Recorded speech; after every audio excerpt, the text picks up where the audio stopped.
Bismillahirrahmanirrahim.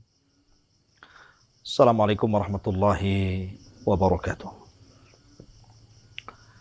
Alhamdulillah wassalatu wassalamu ala Rasulillah wa ala alihi wa sahbihi wa mawalah wa la hawla wa la quwata illa billahi wa ba'du.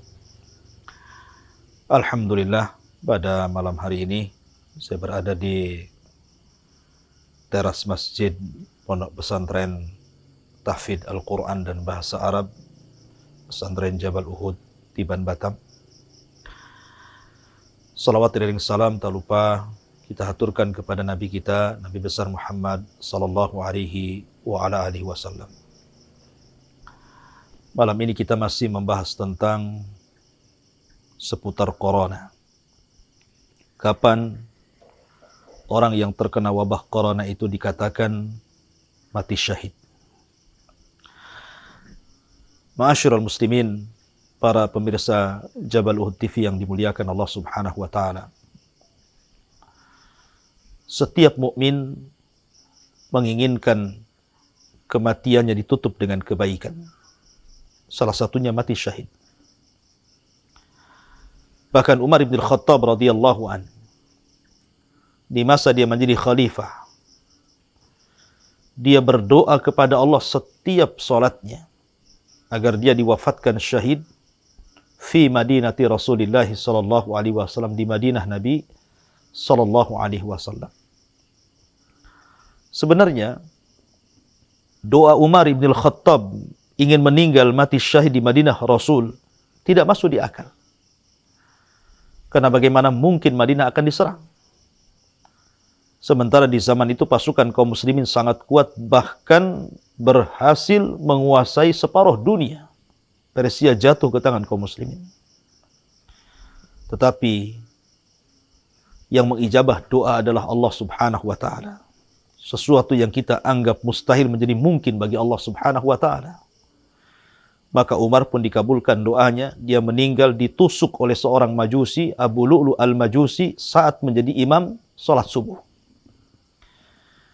Ketika kemudian dia tidak menyelesaikan sholatnya, kemudian Umar pun dipapah sampai ke rumahnya. Ketika dia tidak sadarkan diri, kemudian siuman, dia bertanya kepada anaknya Abdullah bin Umar, "Man qatalani?" Siapa yang menusukku? Siapa yang akan membunuhku? Maka Abdullah bin Umar mengatakan, "Rajulun yuqal Abu Lu'lu al-Majusi maula Mughirah bin Syu'bah." Yang membunuh engkau wahai Abi adalah seseorang yang bernama Abu Lu'lu al-Majusi maula Mughirah bin Syu'bah. Umar pun bertakbir, Allahu Akbar. Alhamdulillahilladzi qatalani lam yasjud lillahi walau kana sajda. Allahu Akbar. Segala puja dan puji hanya milik Allah Subhanahu wa taala, bahwa orang yang membunuhku adalah seorang majusi yang tidak pernah sujud walaupun satu kali kepada Allah Azza wa Jalla. Artinya Umar merasa senang dibunuh orang kafir.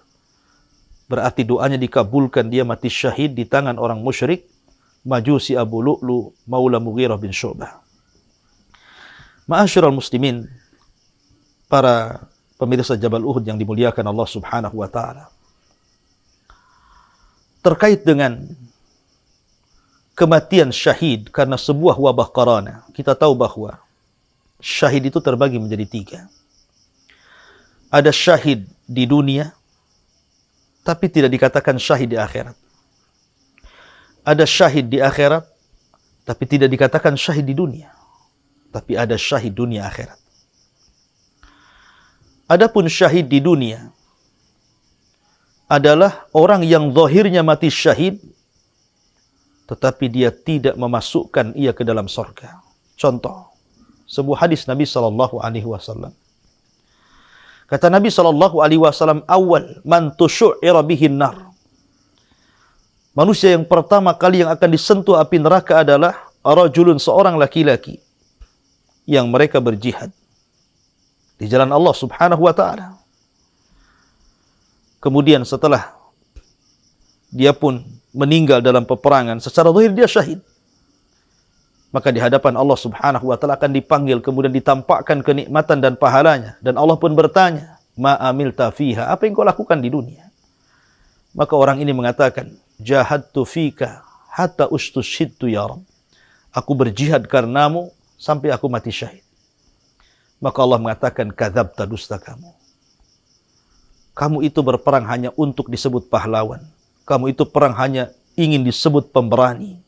Faqad qil, dan itu ma'ruf. Maka Allah Subhanahu wa taala memerintahkan para malaikat dan mengatakan, ambil dia, lemparkan dia ke dalam neraka.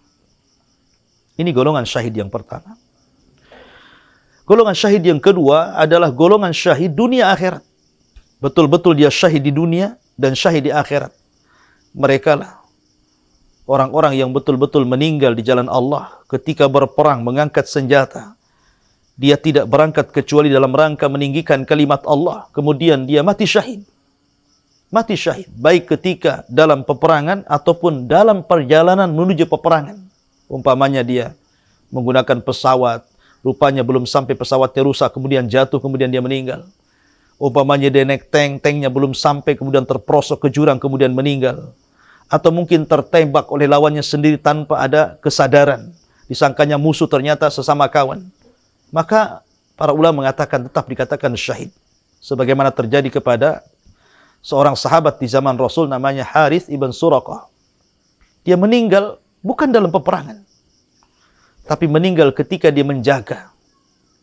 Ketika manusia sedang istirahat, maka dia pun menjaga pasukan, rupanya dia dipanah. Yang manah itu tidak tahu siapa, apakah dia muslim ataukah kafir. Sehingga ibundanya ketika mendengar kabar bahwa anaknya meninggal bukan dalam peperangan, dia datang kepada Rasulullah dan bertanya, di mana letak posisi anakku, hai Rasul? Maka Rasul mengatakan, sorga itu bukan satu, tapi banyak. Dan anakmu berada di sorga yang paling tinggi. Dan yang ketiga ini yang kita bahas pada malam hari ini, tentang syahid di akhirat dan tidak syahid di dunia. Salah satunya orang yang terkena wabah. Orang yang terkena wabah dikatakan syahid. Pertanyaannya kapan? Apakah semua orang yang meninggal karena corona, COVID-19 ini dikatakan syahid? Ataukah tidak semua dikatakan syahid? Ma'asyiral muslimin yang dimuliakan Allah Azza wa Jalla, ulama menyebutkan ada syarat-syarat. Kalau Anda ingin dikatakan syahid karena meninggal disebabkan sebuah wabah corona, maka lakukan syarat-syarat ini. Kalau Allah Subhanahu wa taala takdirkan saya, Anda atau siapapun meninggal karena wabah corona, maka kita hanya berharap dan berdoa kepada Allah Azza wa Jalla, kita meninggal dan dicatat pahalanya sebagai orang yang mati syahid. Yang pertama, syarat itu disebutkan dalam sebuah hadis Nabi sallallahu alaihi wasallam. Kata Nabi sallallahu alaihi wasallam, barang siapa dia terkena wabah taun ataupun wabah-wabah yang semisal dengan taun seperti corona, laisa min rajulin yaqa'u ta'un fayamkuthu fi baitihi sabiran muhtasiban ya'lamu annahu la yusibuhu illa ma kataballahu lahu illa kana lahu mithlu ajri syahidin. Kata Nabi sallallahu alaihi wasallam, barang siapa seseorang tertimpa penyakit taun atau semacam wabah COVID-19 dan yang semacamnya, kemudian dia fayamkuthu fi baitihi, ini syarat yang pertama, dia tidak keluar dari rumahnya. Artinya bahwa kalau seandainya di sebuah daerah itu terkena wabah, anggap saja di Batam ini sudah terkena wabah, sudah menyebar, kemudian dia tidak keluar dari kota Batam ini, karena kalau sampai keluar dia akan menularkan kepada yang lainnya.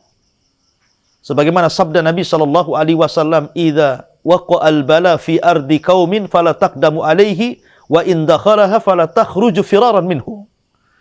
Barang siapa yang di sebuah tempat tersebar wabah, maka orang yang di luar jangan coba-coba masuk ke dalam, dan orang yang sudah di dalam jangan coba-coba keluar. Maka dia tetap menetap di situ. Ini syarat yang pertama. Dia tidak keluar di tempat wabah. Syarat yang kedua, sabir. Dia sabar. Dia paham bahwa dunia ini adalah darul bala. Dunia ini tempat orang diuji Allah Subhanahu wa taala. Tidak ada satupun manusia pasti diuji oleh Allah Subhanahu wa taala. Sehingga dia sabar. Sabar tidak tasakhut, artinya dia tidak lantas kemudian menolak takdir Allah Azza wa Jalla dan mengatakan, ya Rabb, kenapa negeri kami yang terkena wabah, kenapa tidak negeri yang lain saja? Kenapa kami dan keluarga kami yang terkena corona, kenapa enggak orang lain saja? Dia sabar. Kalau Allah Subhanahu wa taala takdirkan Anda kena corona, Anda sabar. Anda tidak katakan kepada Allah Azza wa Jalla, kenapa harus saya yang kena corona? Kenapa wabah ini tidak dihilangkan dari diri saya? Kapan saya sembuh dan begitu seterusnya? Dia sabar. Karena Allah Subhanahu wa taala yang mengatakan, innama yuwaffas sabiruna ajrahum bighairi hisab. Allah akan mengganjar orang-orang yang sabar tanpa hisab. Yang ketiga syaratnya muhtasiban. Dia mengharap pahala Allah Azza wa Jalla. Ketika Anda terkena wabah itu, selain Anda sabar, kemudian Anda menetap di karantina Anda, di rumah atau di tempat-tempat yang dikhususkan oleh pemerintah bagi orang-orang yang terpapar wabah itu. Kemudian dia mengharap dengan ujian yang Allah berikan, dia mengharap kepada Allah mendapatkan pahala. Bahwa ini, dia yakin ini adalah ujian dari Allah Azza wa Jalla. Karena kita tahu bahwa seseorang terkadang diuji oleh Allah Subhanahu wa taala dan terus diuji oleh Allah Subhanahu wa taala sampai akhirnya dia keluar dari bumi sudah tidak memiliki kesalahan sedikit pun. Maka syarat yang ketiga muhtasiban, mengharap pahala. Dengan sabar dia mengharap pahala. Kemudian yang keempat, ya'lam annahu la yusibuhu illa ma qad kataballahu lahu. Yang keempat, dia tahu bahwa corona yang menjangkitnya adalah apa yang sudah dicatat oleh Allah Azza wa Jalla. Bahwa orang yang terkena virus itu yakin bahwa ini semua sudah takdir Allah, sudah dicatat. Sebelum Allah menciptakan langit dan bumi, sudah dicatat bahwa Anda akan terkena corona. Yakin dengan takdir dan qada Allah Subhanahu wa taala. Kemudian Nabi SAW bersabda, illa kana lahu mithlu ajri syahid. Kalau Anda melakukan 4 perkara ini, Anda tidak keluar dari karantina Anda, dari rumah Anda ketika Anda terkena virus. Yang kedua, Anda sabar. Yang ketiga, Anda mengharap pahala Allah. Yang keempat, Anda yakin itu takdir Allah. Dan saya tambah yang kelima, dan terus Anda berdoa kepada Allah Azza wa Jalla, minta agar kematian Anda betul-betul diberikan hadiah syahid. Maka Rasul katakan, man sa'alallaha syahadata bisidkin balagahullahu manazila syuhada wa in mata ala firashihi. Barang siapa yang meminta kepada Allah akan kematian yang syahid, maka Allah akan hantarkan kepada kedudukan para syuhada walaupun mati di atas kasurnya sekalipun. Ma'asyiral muslimin yang dimuliakan Allah Azza wa Jalla, kita berharap kalau Allah takdirkan di antara saya, Anda atau siapapun, mudah-mudahan tidak. Kalaulah memang Allah takdirkan, karena bagaimanapun apa yang kita kehendaki belum tentu dikehendaki Allah, apa yang dikehendaki Allah belum tentu dikehendaki kita. Tapi kita hanya berikhtiar, berusaha menghindarkan diri dari corona itu. Karena bagaimanapun mengambil akhdhu bil asbab, sebab syar'i dan kauni adalah kesempurnaan tawakal kita kepada Allah Azza wa Jalla. Tapi kalau Allah takdirkan seseorang terkena corona, maka lakukan 5 perkara supaya Anda diakhiri dengan mati syahid. Yang pertama, tetaplah di tempat karantina Anda. Yang kedua, tetaplah bersabar. Yang ketiga, mengharap pahala Allah Azza wa Jalla. Yang keempat, yakin itu adalah takdir dari Allah. Yang terakhir, berdoa untuk minta syahadah. Maka insya Allah Anda akan mati di atas mati syahid. Wallahu a'lam bishawab. Ini yang bisa sampaikan. Kita hanya bisa berdoa mudah-mudahan Allah Subhanahu wa taala menyegerakan mengangkat wabah ini dari negeri kita dan negeri kaum muslimin. Subhanakallah bihamdika, asyhadu an la ilaha illa anta astaghfiruka wa atubu ilaik. Allahu ta'ala alam. Assalamualaikum warahmatullahi wabarakatuh.